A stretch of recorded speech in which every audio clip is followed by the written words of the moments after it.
Na plenitude do ensino, Jesus aponta o melhor.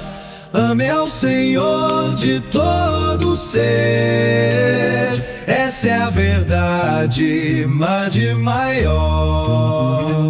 Toda a lei, todos os profetas, no amor do céu vem se unir. Justiça, fé e a misericórdia, primeiro amar e então servir.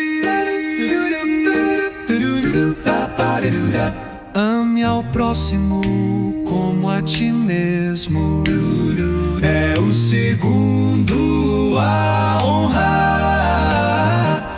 Não podemos ter Deus no peito se ao outro não vamos amar. Toda lei, todos os profetas, no amor do céu vem se unir. Justiça, fé e a misericórdia, primeiro amar e então servir.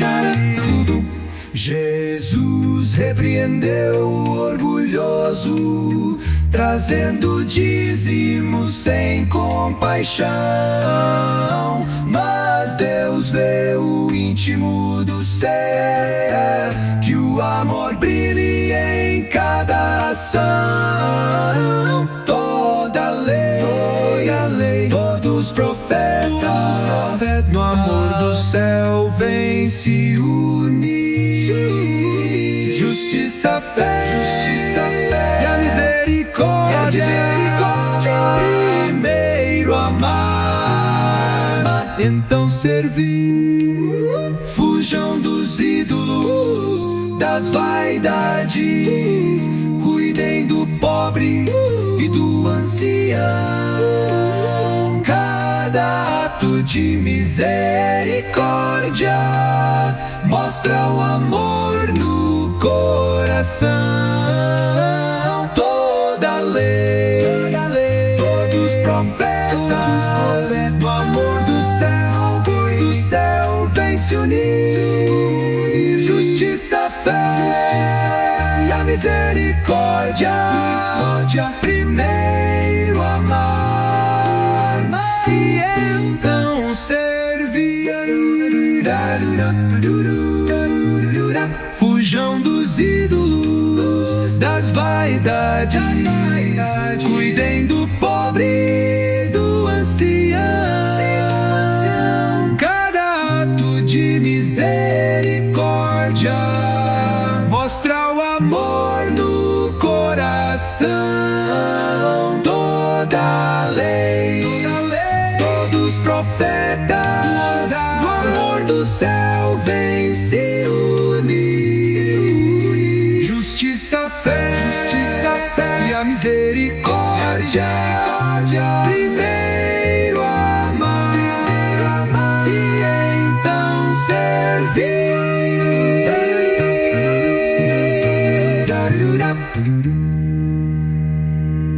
Olá você, bem-vindos a mais um mergulho profundo aqui no canal.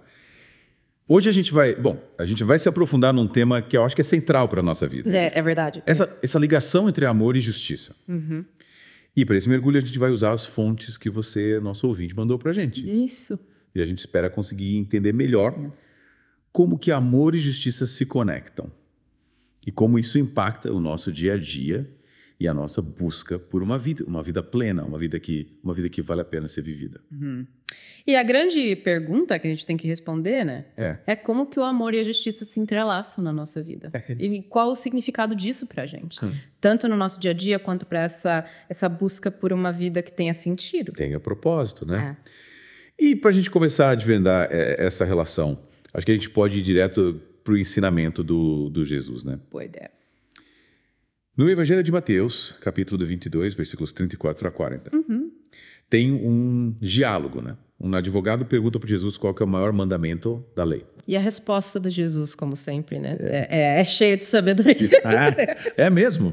Ele resume tudo em 2 mandamentos, né? Amar a Deus de todo o nosso coração, alma, entendimento e amar o próximo como a gente ama a si mesmo. E o mais legal, né? Ele não só fala dos mandamentos, mas ele enfatiza que toda a lei e os profetas, tipo, tudo se baseia nesses 2 pilares. É como se eles fossem, sei lá, 2 faces da mesma moeda, sabe? Um não existe sem o outro. Se você realmente ama a Deus, esse amor vai transbordar para a sua vida. E você vai amar as pessoas ao seu redor, vai lutar por justiça. E é interessante, né? Porque esses ensinamentos, eles não são isolados, né? Não, de jeito nenhum. Eles têm raiz no Antigo Testamento. Em Deuteronômio, Levítico. Exatamente. Quer dizer, tem uma linha, né? Uma continuidade na mensagem. Total. É a mesma mensagem de Deus, só que contada de jeitos diferentes ao longo da história, né? E isso mostra como o amor a Deus e ao próximo sempre foram importantes para Ele. E aí a gente pode ir para 1 João, né? Capítulo 4, versículos 20 e 21. Essa passagem é forte, né? Ele fala, se alguém diz, ama a Deus e odeia seu irmão, é mentiroso. Pois quem não ama seu irmão, a quem vê, como pode amar a Deus, a quem não vê, tipo, te faz pensar, né? Será que o nosso amor por Deus é de verdade? Será que é só da boca para fora? O que o João está falando aqui é que o amor por Deus, ele não pode ser só um sentimento, né? Ele tem que se mostrar, né? Verdade. Através das nossas ações, do cuidado com as outras pessoas, da compaixão. Não adianta só falar que ama a Deus. Tem que viver esse amor. Cuidar dos outros, se preocupar com quem está sofrendo. E aí, se a gente pensar bem, né? Se os 2 maiores mandamentos são amar a Deus e amar o próximo, será que os maiores pecados, né? Seriam justamente o oposto. Faz sentido, né? Deixar de amar a Deus e deixar de amar o próximo. O que significa também, né? Sim. Negligenciar a justiça, negligenciar a misericórdia. Aí a gente entra na questão da idolatria, né? Que é basicamente colocar qualquer outra coisa acima de Deus. E hoje em dia, idolatria não é só adorar estátuas, né? É qualquer coisa que toma o lugar de Deus na nossa vida. Pode ser dinheiro, poder, fama, sucesso, qualquer coisa que a gente coloca acima do nosso relacionamento com Deus. Exato. E a falta de amor ao próximo, ela se manifesta de várias formas, né? Com certeza. Tem uma passagem em Zacarias, capítulo 7, versículos 9 a 12, que mostra bem o que Deus pensa sobre isso. Deus odeia quando a gente trata mal o próximo, quando a gente ignora a justiça. Aliás, a passagem é bem direta, né? Deus fala, executem uma verdadeira justiça, mostrem misericórdia e compaixão uns para com os outros, não oprimam a viúva, nem o órfão, nem o estrangeiro, nem o pobre. Ou seja, para Deus, amor ao próximo e justiça andam juntos. E a paixão de Deus pela justiça, ela tá em toda a Bíblia, né? É verdade. No Salmo 33, versículo 5, e em Isaías 61, versículo 8, por exemplo, né? Fala claramente que Deus ama a justiça. E se ele ama a justiça, ele se importa com a injustiça, né? Sim. E essa preocupação se transforma em raiva, né? Uma raiva justa contra quem oprime os outros. O Salmo 82 é um exemplo disso, né? Deus tá bravo com a falta de justiça no mundo e ele chama os líderes, os governantes, né? A fazerem a coisa certa, a defenderem os pobres, os órfãos. Isso. A ajudarem quem tá sofrendo. E tem uma interpretação interessante desse salmo, né? Qual? Alguns estudiosos acreditam que ele não se dirige só aos líderes humanos, mas também a poderes espirituais, sabe? Que estão por trás da corrupção e da injustiça no mundo. Nossa! É como se a luta por justiça tivesse uma dimensão espiritual também. É bem profundo. E tem uma passagem em Miqueias, né? Capítulo 6, versículo 8, que eu acho que resume bem o que Deus espera da gente, né? Essa passagem é bem conhecida, né? Que o Senhor pede de ti. Sendo que pratiques a justiça e ames em misericórdia e andes humildemente com teu Deus. É simples, mas é poderoso. Deus quer que a gente seja justo, que a gente seja misericordioso e que a gente ande com Ele. É o básico, né? E os profetas, né? Eles falavam muito sobre a justiça, né? Sim. Isaías, Jeremias. Eles não tinham medo de denunciar a opressão, de chamar a atenção dos poderosos. Isaías, no capítulo 1, versículo 17, fala: aprendei a fazer bem, buscai o juízo, protegei o oprimido, fazer justiça ao órfão, defender a causa das viúvas. Ele continua no capítulo 10, né? Há dos que decretam leis injustas e dos escrivães que escrevem perversidade. Ele está falando dos poderosos que usam as leis para oprimir os outros. E Jeremias, né? No capítulo 22, ele condena aqueles que constroem suas casas e seus palácios com base na injustiça, que exploram os pobres, né? E ele compara esses líderes com o pai dele, né? Que era um cara justo, que cuidava dos pobres e necessitados. E Jesus, né? Ele também falava sobre justiça. Em Mateus 23, versículos 23 a 30, ele critica os fariseus, né? Que se preocupavam com detalhes da lei, tipo pagar o dízimo da hortelã. Coisas pequenas, né? Enquanto ignoravam as coisas mais importantes. A justiça, a misericórdia e a fé. Exatamente. E em Lucas 11, versículo 42, Jesus fala que eles passam por cima da justiça e do amor de Deus. Então, para Jesus, justiça e amor, né? São inseparáveis. Sim. E aí a gente volta para a pergunta, né? Quem é o meu próximo? E a parábola do bom samaritano, né? Em Lucas 10, versículos 25 a 37, Jesus responde essa pergunta de um jeito incrível. Um samaritano que era desprezado pelos judeus, né? Ele ajuda um homem que foi assaltado, que estava ferido. Enquanto o sacerdote e o levita, que eram líderes religiosos, simplesmente ignoraram o cara. É uma lição e tanto, né?